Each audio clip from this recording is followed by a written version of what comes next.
नमस्कार मंडळी, आज आपण स्टॅच्यू ऑफ युनिटीची सैर करूया।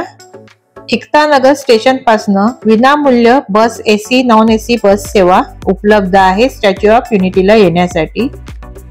तुम्ही माझ्या चॅनलवर नवीन असाल तर चॅनल सबस्क्राइब केलं नसेल तर प्लीज सबस्क्राइब, लाईक आणि शेअर करा।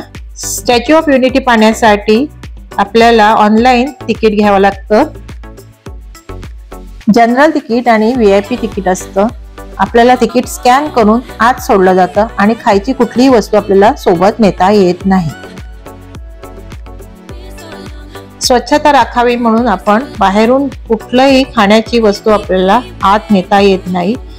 मध्येच फूड कोर्ट आहे, तिथे आपल्याला काही एक थोडंसं कॉस्टली आहे पण खायला सगळं काही मिळतं। शेड मधून चालत असं आजूबाजूला नर्मदा नदी आहे आणि मध्ये हा स्टॅच्यू आहे। आपले लोह पुरुष सरदार वल्लभभाई पटेल यांचा हा स्टॅच्यू आहे। असं पायी जायचंय आणि थोडंसं चालत गेल्यानंतर थोड्याच अंतरावर असं सरदार वल्लभभाई पटेल यांचा हा स्टॅच्यू आहे आणि मग आतल्या बाजूस आपण पूर्ण लिफ्टने वर जाऊ शकता। स्टॅच्यू ऑफ युनिटी जगात पहिल्या क्रमांकावर आहे आणि उंची 182 मीटर इतकी आहे।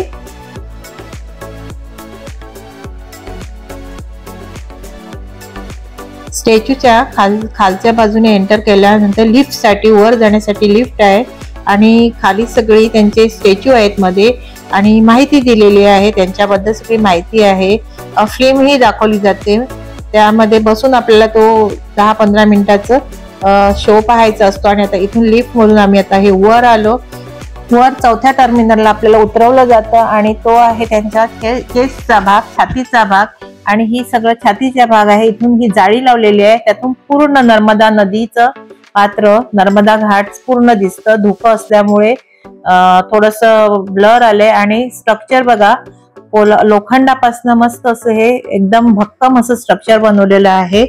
आणि त्यांच्या छातीच्या भागामध्ये ही बटन जी असतात, त्याच्या पोटाला बटन आहेत, ती बघा ही बटन आहेत, गोल गोल आहे दिसतायत। ती बाहेरून आपल्याला अगदी हुबेहूब जसं त्यांचं कोट आहे तसं आपल्याला बाहेरून दिसतं आणि खूप छान अशी त्यांची मांडणी केलेली आहे। आतून आता पुन्हा आम्ही खाली येऊन पुन्हा सरकता जिना आहे आणि सीडी आहे, एक्सकेलेटर आहेत आणि सीडीने तुम्हाला एक्सकेलेटर नाही जमत असेल तर सीडीने जायचंय। आणि मस्त अशी त्यांची प्रतिमा आहे, पूर्ण स्टॅच्यू आहे। तर स्टॅच्यूच्या जवळ त्यांच्या शूजच्या जवळ जर उभं राहिलं चप्पलच्या जवळ तर आपण अगदी चिमूटभर असे दिसतायत आणि त्यांच्या पायाची बोटं, नखांचं, चप्पलची शिलाई अगदी बघण्यासारखी हुबेहूब केलेली आहे आणि सगळं लोखंडापासून केलेलं आहे। बघा चप्पलचं बघा सेम आणि बोटा बघा, पायाची बोटं, नख कसं दिसतंय ते बघा। आणि त्यांच्या बोटाजवळ काही सगळेजण फोटो काढतायत, अगदी दर असे दिसतायत आपण। आणि बघा त्यात तिथूनच नर्मदाचं वरूनच चित्रीकरण केलेलं आहे। बघा छान असं हे तुम्हाला सैर घडवली आहे स्टॅच्यू ऑफ युनिटीची। व्हिडिओ तुम्हाला नक्कीच आवडेल आणि व्हिडिओला तुम्ही नक्की कमेंट्स करून सांगा आवडला की नाही ते।